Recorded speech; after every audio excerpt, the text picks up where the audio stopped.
नमस्कार, आप देख रहे हैं एबीपी न्यूज। मेरा नाम रूबिका लियाकत है और मेरी सहयोगी शोभना यादव यहाँ पर मौजूद है। आज नतीजों का दिन है और बड़ी खबर यह है कि 3 बजे लखनऊ में बीजेपी दफ्तर जाएंगे उत्तर प्रदेश के मुख्यमंत्री योगी आदित्यनाथ। और ये केजरीवाल की तस्वीर पहली पंजाब में 91 सीटें लाने के बाद ये पहली तस्वीर मनीष सिसोदिया उप मुख्यमंत्री दिल्ली के उनके साथ साथ मौजूद है। दिल्ली के हनुमान मंदिर पहुंचे हैं शोभना।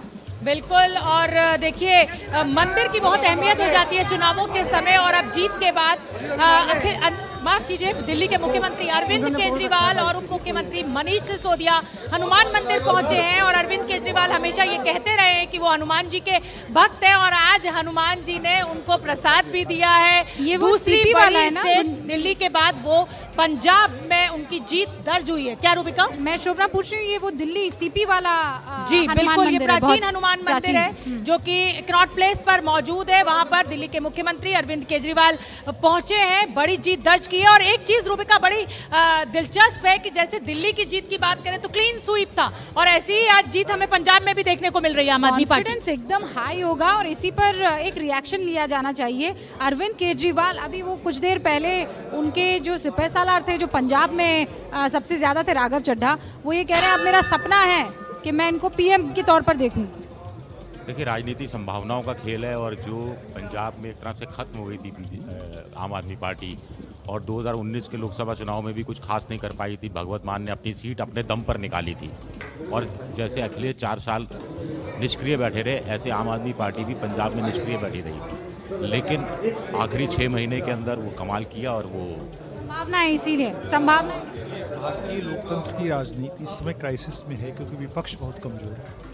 आम आदमी पार्टी के रूप में हो सकता है बीजेपी का एक ऑल्टरनेटिव उभरे, और प्रधानमंत्री बनना नहीं बनना ये इसमें महत्वपूर्ण नहीं है। महत्वपूर्ण ये है कि कांग्रेस कहीं रिप्लेस न हो जाए और कांग्रेस की जगह आम आदमी पार्टी नहीं चले। जी राजकिशोर जी, ये जो आम आदमी पार्टी 20 से 91 सीटों पर पहुंची है, ये अकाली दल और कांग्रेस की गलती ज्यादा है या दिल्ली मॉडल है जिसने आज ये जीत आम आदमी पार्टी को दिलाई? नहीं, देखिए, निश्चित तौर पर वहां पर सत्ता विरोधी लहर का योगदान था, लेकिन विकल्प के रूप में किस तरीके से खड़े हुए ये भी तो महत्वपूर्ण है ना। क्योंकि अगर सत्ता विरोधी लहर डबल इंजन की सरकार के खिलाफ अगर यूपी में वो बुना सकता विकल्प तो बुना लेते। वहां पर केजरीवाल वाले बुनाने में सफल हुए तो इस तरह से तो इनकार नहीं किया जा सकता। लेकिन देखने वाली बात ये होगी कि एक हाफ स्टेट का सीएम जब फुल स्टेट के सीएम को वहां पर बनाएगा तो प्रधानमंत्री की दावेदारी तो जाने दीजिए, दोनों सीएम में कौन ज्यादा ताकतवर है ये भविष्य में एक नया अध्याय लिखा जाता है। मतलब ये एक नई लड़ाई आप देख रहे हैं आज ही, क्योंकि अरविंद केजरीवाल के लिए जो उनके विरोधी हैं उन्हें हिटलर भी कहते हैं। अभिज्ञान, आप क्या कहेंगे? ताकतवर मुख्यमंत्री और एक तरफ आधी स्टेट का मुख्यमंत्री। जो राजकिशोर ने पॉइंट रखा है बड़ा वैलिड है। अब अरविंद केजरीवाल की लीडरशिप का दिल्ली के बाहर इम्तिहान होगा, क्योंकि सही बात है, आपको अपने नेता आप कैसे हैंडल करते हैं, किसी को आप मुख्यमंत्री बनाएंगे, ये बहुत बड़ा फैक्टर होगा। विजय जी की इस बात से भी मैं इत्तेफाक रखता हूं कि 17 उनका पीक आउट था, 19 में उन्होंने बहुत खराब किया, वापस वो बाउंस बैक करे इसलिए क्योंकि पॉलिटिकल अल्टरनेटिव अपने हाथों से कांग्रेस और बादल ने वहां खत्म कर लिया। तो इसलिए इतना स्वाभाविक बन गया कि अगर कोई एंटी इनकम्बेंसी का मूवमेंट होगा वोटों के लिहाज से तो वो सीधे तौर पर केजरीवाल के लिए होगा। तो मैं ये कहूंगा कि एंटी इनकम्बेंसी वोट बहुत ज्यादा मेहनत किए बगैर केजरीवाल की गोदी में गिराया। अभिज्ञान, यहाँ आप पंजाब की बात कर ही रहे हैं, लेकिन नितिन त्यागी आम आदमी पार्टी से हमारे साथ जुड़ चुके हैं और उसके बाद कुछ और खबरें हमारे पास आ रही हैं। नितिन जी, बहुत सारी बधाइयाँ आपको। 91 सीटें पंजाब में लाना, ये किस वजह से हो पाया है? ये लोगों का विश्वास है अरविंद केजरीवाल के ऊपर, आम आदमी पार्टी के ऊपर, भगवंत मान के ऊपर। एक आम आदमी का चेहरा है अरविंद केजरीवाल, एक आम आदमी का चेहरा है भगवंत मान। और जिस तरीके से आपने देखा होगा कि आप एंटी इनकम्बेंसी की बात करो चाहे कुछ भी करो, ये जितनी भी बड़ी बड़ी पार्टियां हैं, चाहे वो अकाली दल है, कांग्रेस है, भारतीय जनता पार्टी है, इनके पास आज की तारीख में कुछ नया बचा नहीं है पब्लिक को देने के लिए, कुछ भी कहने के लिए। इनके अब पुराने वही ढर्रे चले आ रहे हैं, उन्हीं पे ये चला जा रहा है। तो इसलिए अमरिंदर सिंह भी हार रहे हैं, तो सिद्धू भी हार रहे हैं, और चन्नी भी हार रहे हैं, और बादल भी हार रहे हैं, मजीठिया भी हार रहे हैं, सारे हार रहे हैं। तो ये एक साफ दर्शाता है कि लोग अब इस तरीके की राजनीति से परेशान हो गए। एक नई राजनीति अरविंद केजरीवाल दिल्ली में लेके आए, शिक्षा की, स्वास्थ्य की, बिजली की, पानी की। नितिन जी, आप जैसे सुन पा कि रही हैं मेरे तमाम को? जी नितिन जी, मैं आपके साथ शोभना यादव, जैसे कि यहाँ पर तमाम जो एक्सपर्ट्स बैठे हुए हैं उनका भी यही आकलन है कि अकाली दल और कांग्रेस की गलती का फायदा आपको मिला है। बदलाव करना चाहती थी जनता, ऐसा कुछ चमत्कार दिल्ली की राजनीति से पंजाब में गलतियों नहीं का दिखा फायदा है। कांग्रेस की गलतियां रही होंगी तभी शायद बीजेपी आई होगी। एक्सपर्ट्स तो सही कहते हैं। अगर सभी लोग, जैसे दिल्ली में अगर हमने अच्छा काम किया तो 67 से सीटें घट के 62 तक ही पहुंची, मतलब कोई फर्क बहुत ज्यादा नहीं रहा। तो मतलब ऑब्वियसली कोई गलती नहीं इस तरीके की रही। और इकलौते केजरीवाल जी हैं जो कहते हैं कि अगर मैंने काम किया तो मुझे वोट देना। और काम लोगों ने देखा है, पंजाब के बहुत सारे लोग दिल्ली में रहते हैं, आते जाते रहते हैं। भगवंत मान को आपने चेहरा बनाया, अब वो कितना लंबे तक बिल्कुल, सीएम बिल्कुल। रहते हैं, क्योंकि हम तो कहा कह जा रहे रहा है हैं। कि नहीं वहाँ तो कोई Definitely, और आकर उनकी definitely। कुर्सी इस पर चीज बैठ का- जाएगा। इस चीज का कॉन्फिडेंस है। ठीक है त्यागी जी, थैंक यू। ये आप लोगों के कयास हैं, मुझे ये लगता है कि अभी काम करने बहुत दीजिए। सारी मुबारकबाद, आपको काम करना है, वाकई काम करना है। और बड़ी खबर, 5 बजे मुख्यमंत्री योगी आदित्यनाथ एक प्रेस कॉन्फ्रेंस करने वाले हैं। उत्तर प्रदेश के मुख्यमंत्री योगी आदित्यनाथ पहले 3 बजे लखनऊ के पार्टी दफ्तर पहुंचेंगे और उसके बाद 5 बजे मुख्यमंत्री प्रेस कॉन्फ्रेंस करेंगे। फिर 7 बजे प्रधानमंत्री नरेंद्र मोदी यहां बीजेपी हेडक्वार्टर पहुंचेंगे। सुनील बंसल। बिल्कुल। और रूबिका, हमारे सहयोगी अंकित गुप्ता ने सुनील बंसल बीजेपी के नेता हैं, उनसे बात की है। किसको दे रहे हैं क्रेडिट, क्या है उनका दावा, सुन लेते हैं।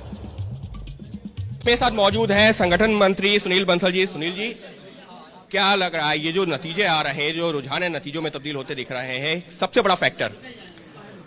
मोदी जी, योगी जी और कार्यकर्ताओं की मेहनत, इसका एक परिणाम दिखाई देता है कि पिछले 5 साल हम सब ने मिलकर जो ग्राउंड पर काम किया, ये परिणाम उसी का दिखाई दे रहा है। क्या आप मानते हैं कि जो एक लाभार्थी वर्ग तैयार हुआ है, जो स्पेशल जो खासतौर पर माना जा रहा है कि बीजेपी के पक्ष में वोट कर रहा है, वो एक बड़ा फैक्टर रहा है? मोदी जी की जो गरीब कल्याणकारी योजनाएं पिछले 7-8 साल में जमीन पर पहुंची हैं, स्वाभाविक रूप से वो एक भाजपा के लिए एक नया वोट बैंक तैयार हुआ और उस गरीब कल्याणकारी योजनाओं का लाभ निश्चित रूप से पिछले चुनाव में भी हमको हुआ और इस चुनाव में भी हमको होता दिख रहा है। 2014 से देखा जा रहा है कि महिला वोटर भी बीजेपी के पक्ष में मतदान करती रही। हालांकि बंगाल में ऐसा नहीं हुआ था, लेकिन आपको लगता है कि यूपी में जब मतदान हुआ है तो महिला वोटरों ने भी जमकर या पक्ष में मतदान किया? नहीं, उत्तर प्रदेश में कानून एक बड़ा मुद्दा था और महिलाएं जो असुरक्षित महसूस करती थी, योगी जी के आने के बाद एक सुरक्षा का मुद्दा महिलाओं में बहुत तेजी से उभर करके आया था और महिलाओं ने भी एक अच्छा मतदान भाजपा के पक्ष में किया। सबके बीच में जो नतीजे अब तक दिख रहे हैं उसमें समाजवादी पार्टी से सीधी लड़ाई है, लेकिन कांग्रेस और बसपा के नहीं दिख रहा है।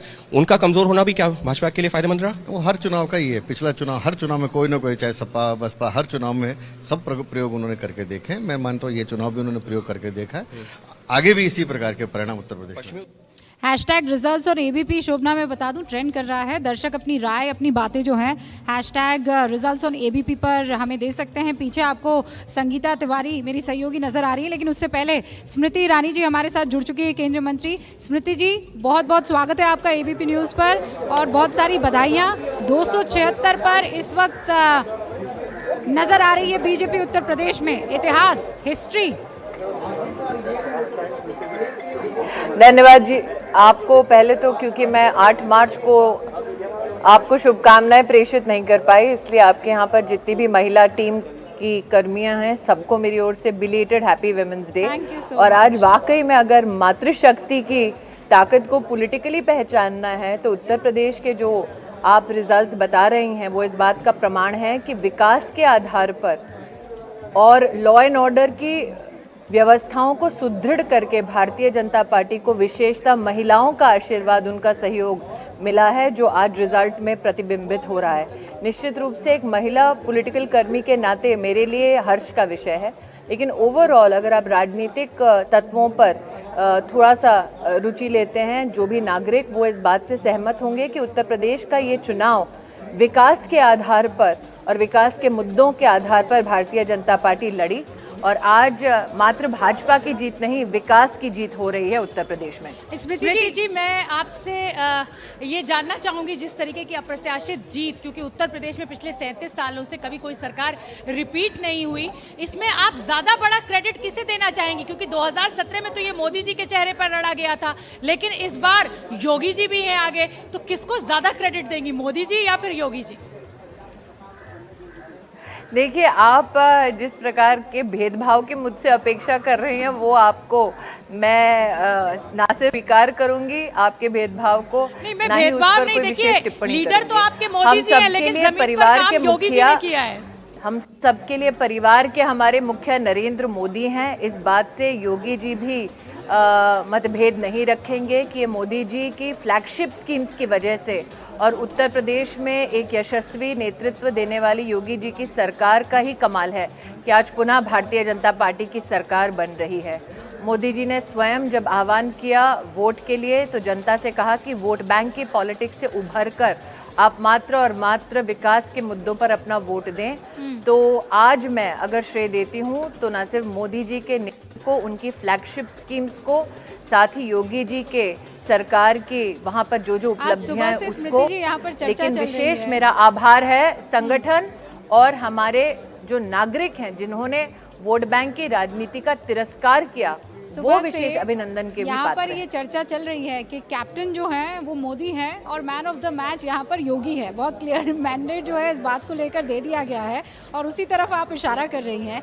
But now very serious question Smriti ji, और वो सीरियस क्वेश्चन ये है कि जब ये मसला इलेक्शन का शुरू हुआ उत्तर प्रदेश में तो एक था किसान को लेकर चलने वाला मुद्दा जो साल भर तक चला, आपने भी देखा, और दूसरा था हिजाब भी बीच में आ गया था और 80 और 20 भी बीच में आ गया था। आप क्या मानती हैं कि क्या मुस्लिम महिलाओं ने बीजेपी को वोट किया होगा जब आप मातृशक्ति और महिलाओं की बात कर रही हैं तो? रूबिका जी, सबसे अहम मुद्दा महिलाओं के लिए एक तरफ विकास, इंफ्रास्ट्रक्चर, हर घर में अनाज पहुंचना, कोविड की परिस्थितियों में वैक्सीनेशन का मुद्दा तो रहा ही, लेकिन अपराध और अपराधियों के ऊपर जो नकेल कसी उत्तर प्रदेश की योगी सरकार ने, वो भी एक विशेष विषय रहा। और मेरा ये मानना है, मेरा कैंपेन के वक्त भी जो अनुभव रहा उसमें हर वर्ग की महिला, हर समुदाय की महिला ने विशेष रूप से संरक्षण की दृष्टि से भारतीय जनता पार्टी की सरकार को चुना। आपको याद होगा कि जब सरकार बनी थी प्रदेश में तब विशेष एंटी रोमियो स्क्वाड के गठन की चर्चा हुई थी।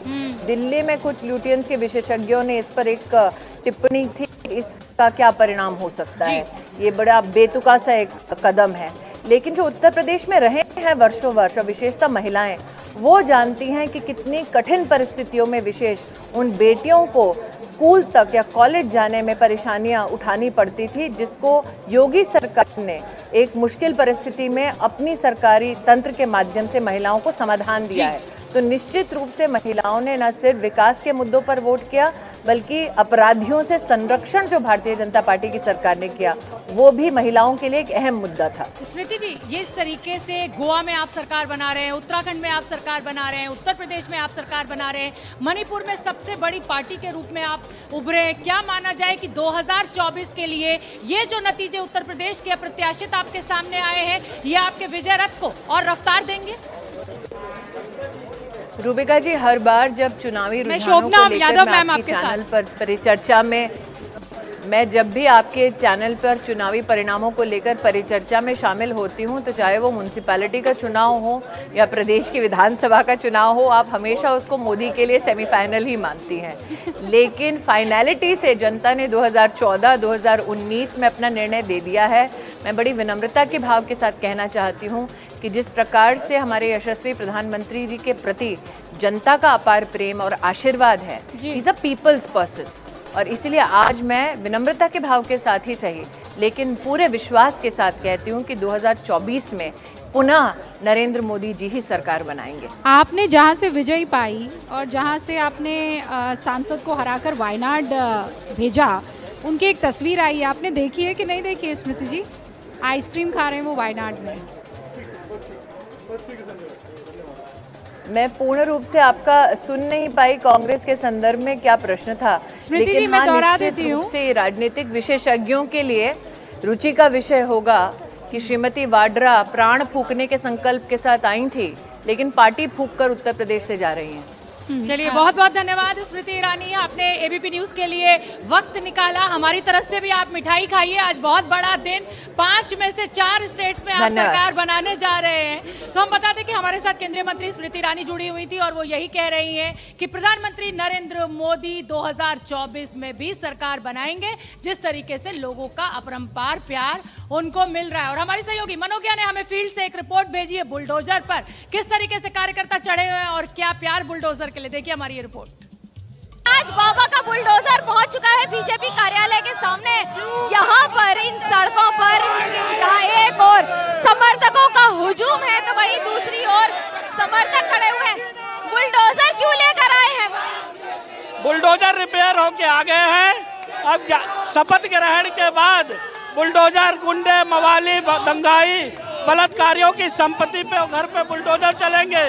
और पूरे विश्व का एक ही नारा है, मोदी योगी जय श्री राम। बुलडोजर काहे लेकर आए हैं? बुलडोजर काहे लेकर आए? ये बुलडोजर अत्याचारी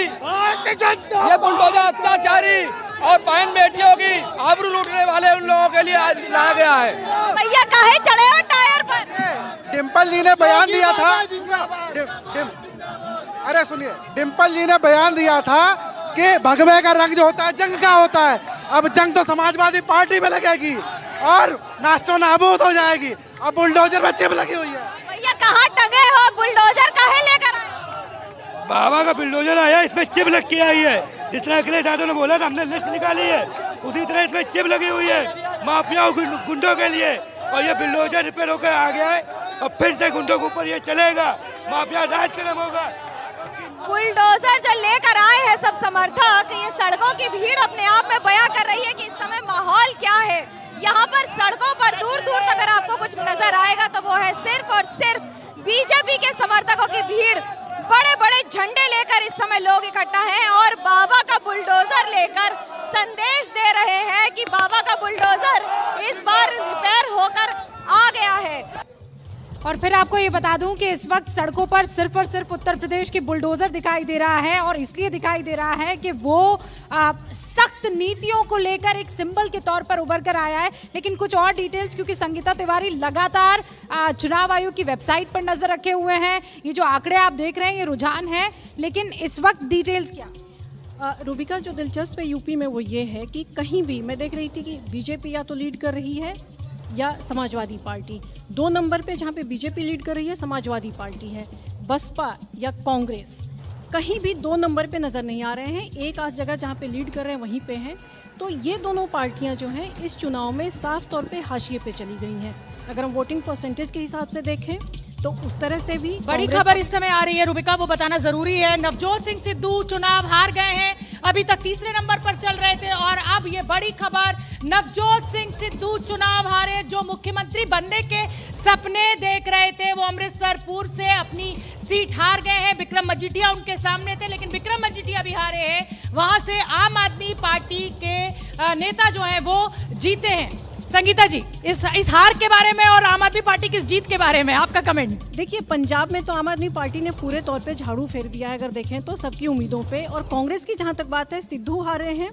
चन्नी दोनों जगह से, सीएम चन्नी दोनों जगह से पीछे चल रहे हैं, उनके डिप्टी सीएम पीछे चल रहे हैं। तो साफ तौर पे ये आम आदमी पार्टी के पक्ष में वोट है, उनको लोगों ने चुना है। जो हम ये बात हो रही थी यहाँ पर कि कांग्रेस की गलती की वजह से, उसकी गलती की वजह से, उसको हम करके कहीं ना कहीं आम आदमी पार्टी की जीत को कम आंकेंगे, क्योंकि यहाँ पर लोगों ने उनको चुना है, मेहनत की है और वो साफ तौर पर दिखाई दे रही है।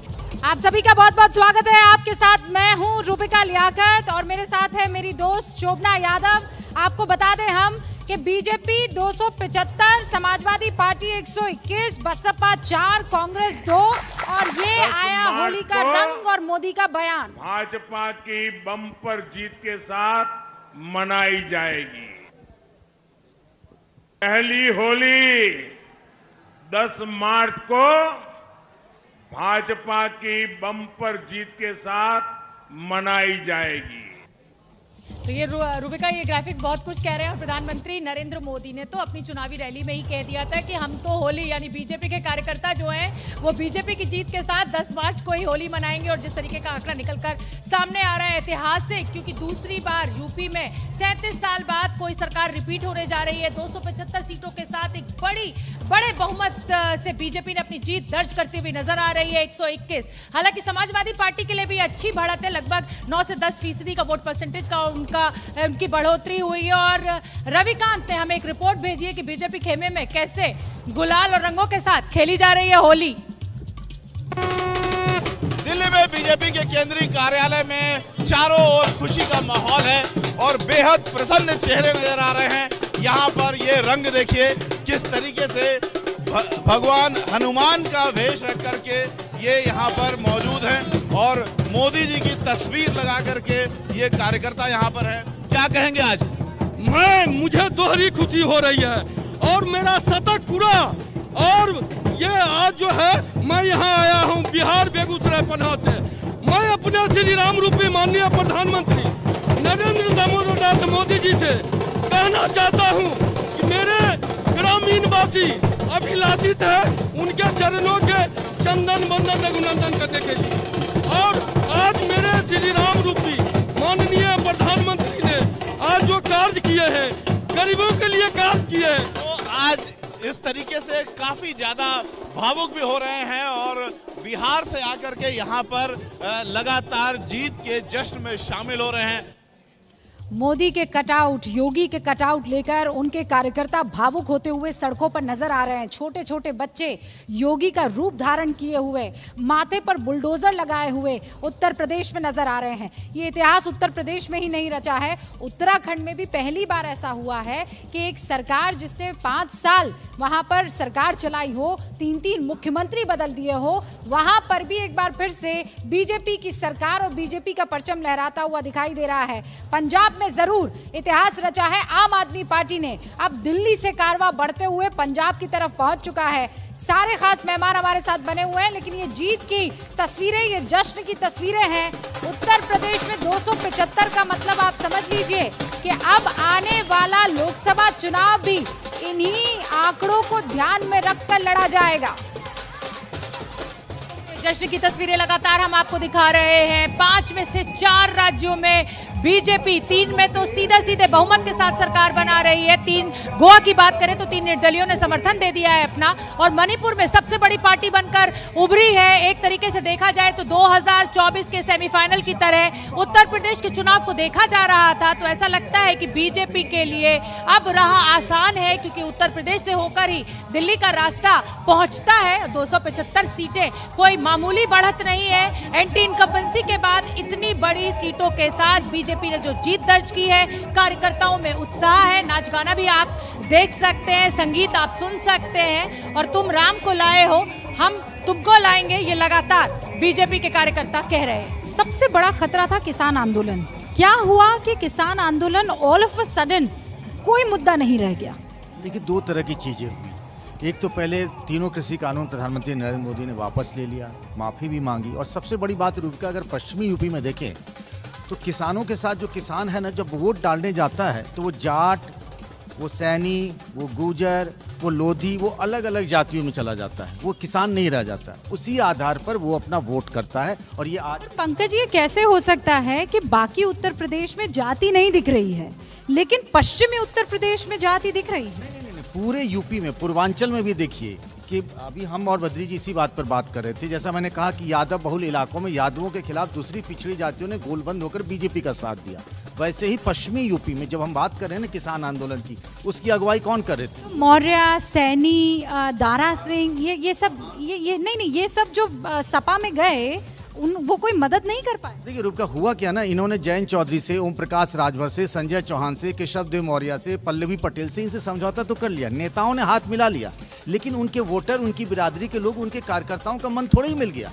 इसीलिए ऊपरी तौर पर दिखा है मजबूत हुए वो अखिलेश यादव, लेकिन वोट इस हिसाब से उनको नहीं मिला, वो बीजेपी के साथ रहे। ये जो वोट जितना भी आया है 47 के बाद 120 पर सपा, ये किसका वोट है? ये कौन है? देखिए बीजेपी ने जैसे पहले कांग्रेस करती थी, सभी जातियों का, सभी पार्टियों के वोट लिए है उसने।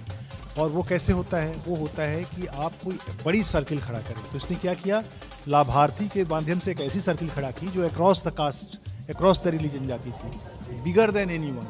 दूसरा इसने क्या किया कि इसने जो सुरक्षा का, बद्री जी ये तो आपने बीजेपी की बात बताई, मैं वो तलाश रही हूँ 120 जो आया 47 के बाद, वो कौन? वो ये मैं कह रहा हूँ कि एक तो यादवों ने पूरा वोट किया, मुस्लिम वोटों का वो बंटवारा नहीं हुआ। अभी हम बात कर रहे थे आजमगढ़ की सभी 10 विधानसभा सीट पे समाजवादी पार्टी आ गए।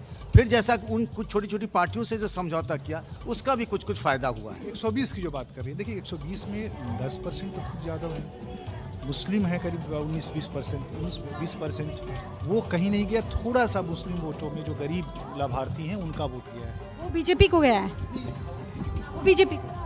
बीएसपी का कमज़ोर होना और उसका वोट जो बड़ा एक वोट था वो भाजपा को गया, तो वही लाभार्थी वाला। और कुछ वोट जात को लेके और जो समीकरण रहे छोटी पार्टियों के साथ जो समझौता हुआ वो समाजवादी पार्टी को मिला, वही वोट बढ़ा हुआ दिख रहा है। तो आपने रूबिका के साथ ये चर्चा सुनी, ये काउंटर पोलराइजेशन, एक तरफ यादव मुस्लिम समीकरण, तो बाकी जो छोटी जातियां थी, नेताओं ने जरूर हाथ मिला लिया, लेकिन जो जमीनी कार्यकर्ता थे, जमीनी लोग थे, वो एक काउंटर पोलराइजेशन हुआ और उसके चलते बीजेपी की इतनी बड़ी जीत। शोभना देखो, पहले तो अखिलेश यादव भी अंत में जगे, जैसे कांग्रेस के लोग जगते हैं, वो भी लंबे समय से गायब थे, और फिर वो जगह भी तो उन्होंने समझौता करने में भी देरी की। आपने देखा जयंत के साथ भी समझौता हो रहा था, लास्ट तक ये था कि पता नहीं हो पाएगा कि नहीं हो पाएगा, फिर समझौता बिल्कुल आखिरी में हुआ, उसमें भी उन्होंने 10-12 कैंडिडेट अपने खड़े कर दिए उनके टिकट पर। उसको लेकर के मैं उनके एक बड़े लीडर से मेरी बात हुई, सोमपाल शास्त्री से, जो बड़े लीडर हैं, वो पहले कृषि मंत्री रह चुके हैं, तो वो भी उनके अंदर भी मैंने उसको लेकर खिन्नता देखी थी।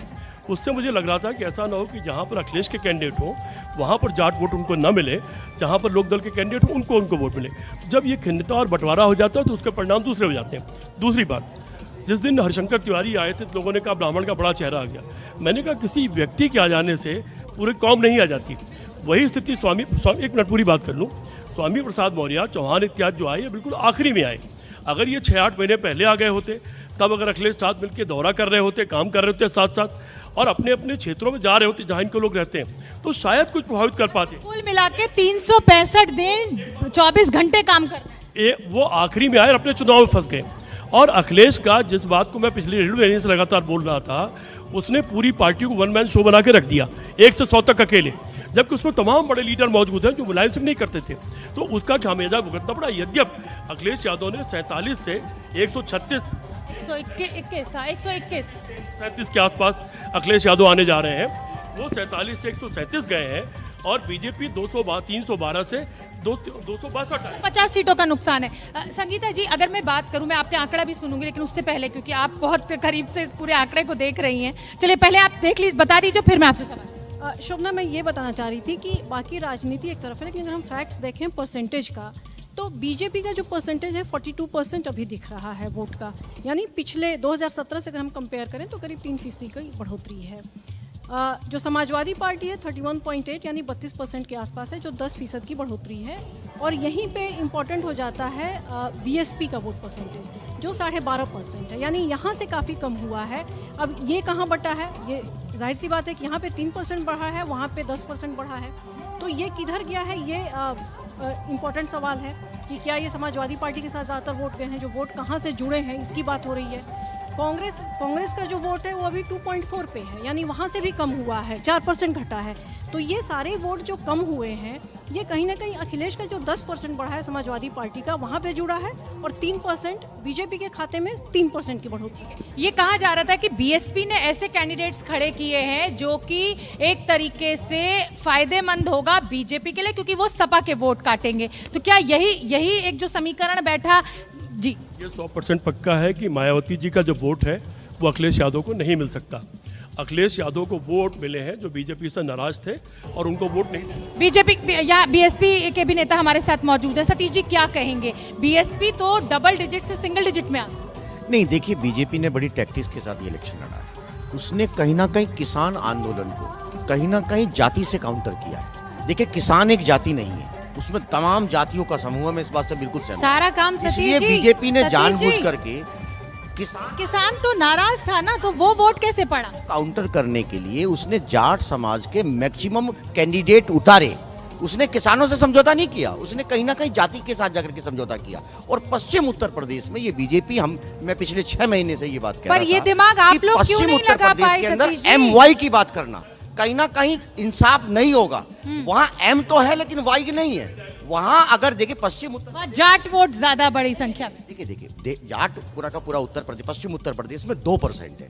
वहाँ जो सबसे बड़ा वोट शेयर है। सतीश जी सुनिए, आपकी बातों को यहाँ पर काउंटर करना चाहते हैं। मैं ये कह रही हूँ वो दिमाग जो है वो दूसरी पार्टी क्यों नहीं, आप लोग क्यों नहीं लगा पाए जो बीजेपी? बड़ा इंटरेस्टिंग है कि जैसे बीजेपी को जो सीटें मिल रही हैं तो उसका वोट के आधार पर देखिए 1 करोड़ 82 लाख वोट मिला है और सीटें मिल रही हैं करीब 276।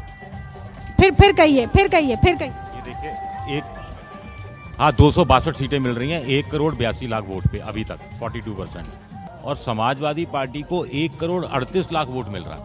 वोट कम नहीं है, 42 लाख करीब कम है, लेकिन सीटें कम हो रही हैं करीब 140 के आसपास।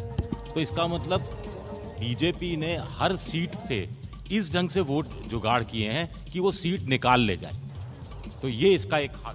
तो फिर तो इसमें अंतर बहुत माने रख जाएगा, कितने अंतर से कौन जीत रहा है? इसमें अंतर तो बहुत कम अंतर से हार जीत होगी। लेकिन मैं एक बात कहना चाहता हूँ, किसान की भी कास्ट होती है। किसान टर्म कोई एब्स्ट्रैक्ट टर्म नहीं होता, उसका एक सोशल बेस होता है और कास्ट के कारण उसमें डिवीजन होना स्वाभाविक है। दूसरा क्या होता है, हम अपनी सामाजिक लाइफ में एक सोशल जेलसीज होती है, कोई आइडेंटिटी होता है, आइडेंटिटी के बीच कॉन्टेस्टेशन। तो यहाँ सोशल जेलसी किसकी हुई, किससे हुई?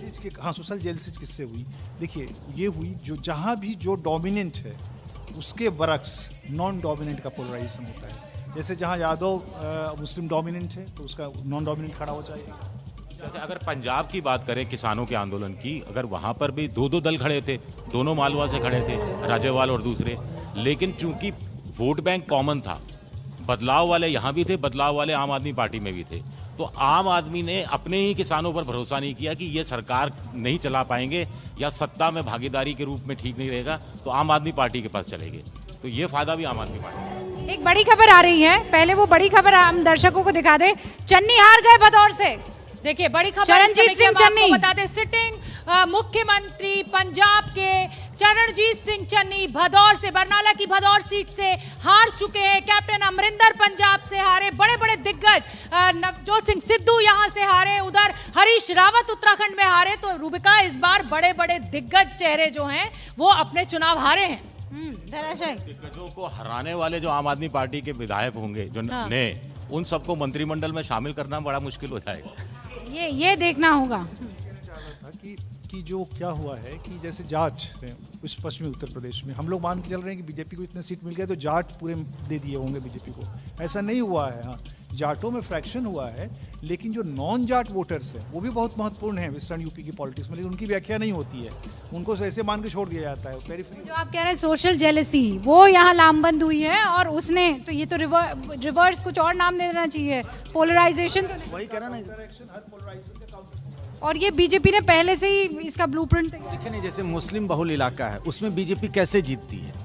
मुस्लिम एक तरफ कॉर्नर्ड हो जाते हैं, उसके खिलाफ पूरा हिंदू वोट है वो एकजुट हो जाता है, तो वहाँ जीत जाते हैं। वैसे ही जिस इलाके में जाट के बारे में बात करें, जाट के खिलाफ अति पिछड़ी जातियाँ जो दूसरी हैं वो गोलबंद हो जाती है, वहाँ हरा देती है। ऐसे ही यादव बेल्ट में क्या हुआ, यादव के खिलाफ दूसरी पिछड़ी जातियाँ एकजुट होती हैं और बीजेपी को वहाँ से समर्थन मिल जाता है। जी, लेकिन अतर साहब फिर एक सवाल ये जहन में आ जाता है, शोभना, ये सवाल और उसके बाद आप सवाल ये आ जाता है कि उसी चीज को तोड़ने के लिए तो अखिलेश यादव ने कि भाई आपने पिछड़ों को इकट्ठा किया पिछली बार, इसीलिए आप 300 पार चले गए थे, मैं इसको काउंटर करता हूँ, वो काउंटर यहाँ तो काम नहीं आया। भाजपा के पास एक बड़ा नैरेटिव है, प्रधानमंत्री मोदी हैं जिसको कहा जाता है उनकी टेफ्लॉन इमेज है, और जो एक नेशनल लीडर के साथ वो यूपी में जिस तरह से वो कैंपेन करते हैं उसको भी उनको बहुत फायदा मिलता है।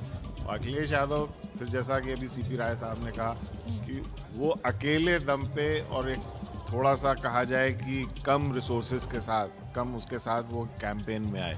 मतलब उनको ये काम 2 साल पहले जो करना चाहिए था वो सिर्फ 6 महीने पहले कैंपेन शुरू, तो उसका भी असर देखने को मिला। पर एक बात मैं ऐड करूंगा, जो ये काउंटर पोलराइजेशन की बात बार बार हो रही है, हम हिंदुस्तान में हम लोग वेस्टमिंस्टर जो model of democracy first pass the post system, तो इसमें 35% 40% वोट पाके चुनाव जीत जाता है। सभा में हुआ ही है। 60% वाला नहीं जीतता है। तो हम लोग बार बार ये कहते हैं कि जाटो तो इसमें जिसने अच्छा मैनेज कर लिया, और वो बूथ मैनेजमेंट आप जानते हैं, जिस तरह से कॉन्स्टिट्यूंसी का मैनेजमेंट, वो तंत्र भाजपा के पास है। अच्छा, कुछ ग्राफिक्स यहाँ पर चलते हुए दिख रहे हैं और ये ग्राफिक्स जो है ये ड्रोन साहब लेकर आए हैं। और ये ड्रोन साहब साथ में योगी जी की सरकार भी लेकर आए हैं। 276 इस वक्त आपको दिखाई दे रहे हैं। समाजवादी पार्टी 120 पर है, बसपा 4 पर, कांग्रेस 7 से 2 पर। शोभना, बिल्कुल, और यही सबसे अच्छा बड़ा अपडेट भी नुकसान है। और देखिए कुछ। अपडेट हो गया है, वो ग्राफिक्स भी हमारे सामने आ रहे हैं। तो मोदी के उपयोगी ये देखिए 275 और समाजवादी पार्टी 121, लेकिन बहुजन समाज पार्टी और कांग्रेस को बहुत बड़ा नुकसान हुआ है, खासतौर पे प्रियंका गांधी को, जो हमेशा ये दावा कर रही थी कि देखिए अखिलेश यादव तो विदेश में थे लेकिन मैं जमीन पर लड़ रही थी, लड़की हूं, लड़ सकती हूं। यानी वो महिला वोटर भी उनके काम नहीं आई, स्कूटी उनके काम नहीं आई। और अखिलेश यादव ने भी जो ओल्ड पेंशन स्कीम की बात की थी, कहीं ना कहीं वो कुछ भी काम नहीं आया, सब कुछ फेल। अगर वो काम नहीं आया होता तो 137-38 कैसे पाते? उतना काम आया। बहुमत नहीं मिला ना, आप सरकार तो नहीं बना पाए ना, तो इसका मतलब मेजॉरिटी ऑफ द स्टेट को आप कन्विंस नहीं कर पाए अपने दावों से। अखिलेश यादव अपना विकल्प पेश नहीं कर पाए, नंबर 1। दूसरी बात, जिसका खुद का घर बटा हुआ हो, अपना ही घर नहीं सहेज पाए, तो बाहर से उधार ली हुई चीजें आपकी बड़ी मदद नहीं कर सकती। और अखिलेश के वन मैन शो ने उनको नुकसान किया है। आज आप ये जरूर कह रहे हैं, लेकिन एग्जिट पोल वाले दिन, जिस दिन आप मेरे साथ बैठे हुए थे और हम रैलियों की भीड़ की बात कर रहे थे, तो आप बड़े सकारात्मक थे अखिलेश यादव को लेकर। मैं जो भीड़ देख रहा था मैं चारों तरफ, बीजेपी की भीड़ नहीं आना और अखिलेश और प्रियंका की भीड़ इतनी बड़ी आना, अब इसको नए सिरे से अध्ययन करना पड़ेगा। जैसे आपका अध्ययन करना पड़ेगा कि एक आदमी एक नौकरी से निकलता और अचानक मुख्यमंत्री बन जाता है। एक ऐसा प्रदेश 2 महत्वपूर्ण पार्टियों का हरा के वहाँ फिर अपनी सरकार बना लेता है, वो एक अध्ययन का नया विषय है। ऐसे ये भी अध्ययन, बिल्कुल ये एक अध्ययन का विषय है। विजय विद्रोही, आप क्या देख रहे हैं, क्या करे विपक्ष मोदी को रोकने के लिए, योगी को रोकने के लिए? वो लहर, वो हालांकि मुझे मालूम है आप कहेंगे कि भाई अगर ये पता होता तो रोक ना लेते, लेकिन क्या देख रहे हैं? हर तरीके का समीकरण, हर तरीके की इक्वेशन सब फेल हो जा रहा है विपक्ष का। देखिए, आपको जमीन पर उतरना पड़ेगा और आपको भूल जाना पड़ेगा कि अगले 10 साल आप सत्ता में आ सकते हैं। मान लीजिए कांग्रेस की हम बात करें तो आप भूल जाइए कि 10 साल हम सत्ता में आ सकते हैं। 10 साल हमें संघर्ष ही करना। प्रियंका गांधी ने तो बहुत संघर्ष, उन्होंने दावा तो किया कि वो सड़कों पर हैं, लड़की हूं, लड़ सकती हूं, हर तरह की कोशिश की गई। कांग्रेस की सीटें कम हो गई। देर से किया गया छोटा प्रयास था, मतलब देर से किया हुआ। दूसरा, मुझे लगता है कि अब स्थिति ये हो गई है कि विपक्ष के भी, जैसे क्षेत्रीय दल, मान लीजिए अगर हम यूपी की बात करें, 3-4 क्षेत्रीय दल हैं, तो 2 क्षेत्रीय दल एक हो जाएंगे तो भी वो बीजेपी को नहीं हरा सकते। मतलब कहीं ना कहीं, अब मैं पंजाब पे आना चाहूंगी पंकज, मुझे पता है आपकी यूपी की पॉलिटिक्स पर पकड़ है, लेकिन पंजाब का सवाल जरूरी हो जाता है कि एक छोटा दल अगर इस स्थिति में पहुंच जाता है कि वो सत्ता में आए। बंगाल में टीएमसी जो है वो एस्टैब्लिश्ड पार्टी थी, आम आदमी पार्टी उस तरह नहीं है, तो कहीं ना कहीं नेशनल बड़े जो राजनीतिक दल हैं उनके लिए कहीं ना कहीं खतरे की घंटी आप देख रहे हैं कि स्थानीय दल जो है वो बढ़िया कर सकते हैं। जी हाँ, बिल्कुल। क्षेत्रीय पार्टियां, खासतौर से अगर आम आदमी पार्टी की बात करें तो पंजाब में जब सरकार बननी तो 2 राज्यों में उनकी सरकार बन जाएगी और बहुत बड़ी कामयाबी है आम आदमी पार्टी के लिए। और कांग्रेस के लिए सबसे बड़ी चिंतन करने की बात यह है कि कई राज्यों में कांग्रेस की जो जगह थी ना, वो आम आदमी पार्टी लेती चली जा रही है, तो ये सबसे बड़ी चिंता की बात है। जी, क्या आप सहमत हैं? हाँ, पंकज जी से पूरी तरह सहमत हैं, लेकिन मैं जो एक बात जोड़ना चाह रहा था, जो भी आपने एक सवाल किया, देखिए पॉलिटिक्स एक्सपीरियंस की चीज़ नहीं होती है। महंगाई बहुत है, बेरोजगारी बहुत है, लेकिन वोट देंगे कमल को, क्योंकि पॉलिटिक्स जो है वो एक नैरेटिव, परसेप्शन, मेटाफर की चीज़ होती है। कैसे आप खड़ा करते हैं। विपक्ष के पास वो डिक्शन नहीं है जिससे वो कनेक्ट करे। बीजेपी हमेशा वो डिक्शन इन्वेंट कर लेती है और कनेक्ट कर लेती है। जैसे प्रधानमंत्री मोदी ने कहा, घर वालों सबको विपक्ष तो ये कहता है ना कि पूरी व्यवस्था जो है, पूरा सिस्टम है, वो मैनेज कर रखा है बीजेपी ने। वो तो मीडिया पे भी आरोप लगा देते हैं। आपको कांग्रेस के बारे में बताऊं, प्रियंका गांधी ने इतनी मेहनत की, खूब अच्छे उन्होंने कैंपेन किए, लेकिन वो सारे कैंपेन लगते थे कि एनजीओ के कैंपेन्स हैं, यानी उनका कोई पॉलिटिकल रूट ही नहीं लगता था। बद्री जी, महिलाएं देखिए किस कदर खुश हो रही है। ये एक नया बेस तैयार किया है संगीता, आप मानेंगे इस बात को कि महिलाओं को लेकर बीजेपी बहुत कॉन्फिडेंट है। वो ये जानती है कि महिलाएं बढ़ चढ़कर आएंगी और हिस्सा लेंगी, और इस वक्त महिलाएं ही जश्न मनाती हुई बीजेपी के अलग अलग कार्यालय पर दिखाई दे रही हैं। रविकांत की रिपोर्ट आप देखिए। दिल्ली के केंद्रीय कार्यालय में तरह तरह के नृत्य हो रहे हैं। जो कार्यकर्ता हैं, प्रशंसक हैं, वो अलग अलग वेशभूषा में दिखाई दे रहे हैं। कहीं हनुमान जी दिखाई दे रहे हैं, कहीं ढोल नगाड़ा बज रहा है। यहाँ पर कुछ महिलाएं अपने पारंपरिक वेशभूषा में आई हैं। आज क्या कहेंगे आज की जीत पे? मैं इस जीत पर मोदी जी की और कार्यकर्ताओं की जीत में बताती हूँ, और कि उन्होंने जिस प्रकार विकास का काम किया है, विकास का जीत, विकास की जीत, विकास की जीत, क्या कहेंगे? हमारी तरफ से तो जीत गई है। आज की जीत पे क्या कहेंगे आप लोग? बधाई सबको, बधाई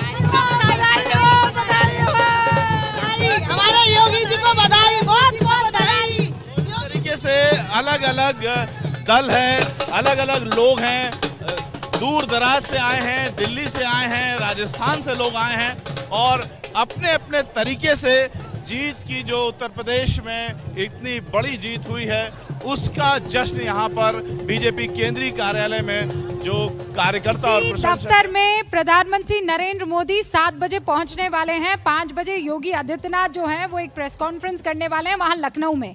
ये जो महिलाएं आपको दिख रही थी बड़ी सी नथ पहने हुए, ये उत्तराखंड की देसी जो है वो पहनावा है वहाँ का। महिलाएं वहाँ पर पहुंची उत्तराखंड की जीत की खुशी में और उत्तर प्रदेश की जीत की खुशी में। ये तस्वीरें लगातार आपके सामने हम पहुंचाते रहेंगे। फिलहाल एक ब्रेक के लिए रुक रहे हैं, लौटेंगे जल्दी। आप देखते रहिए एबीपी न्यूज।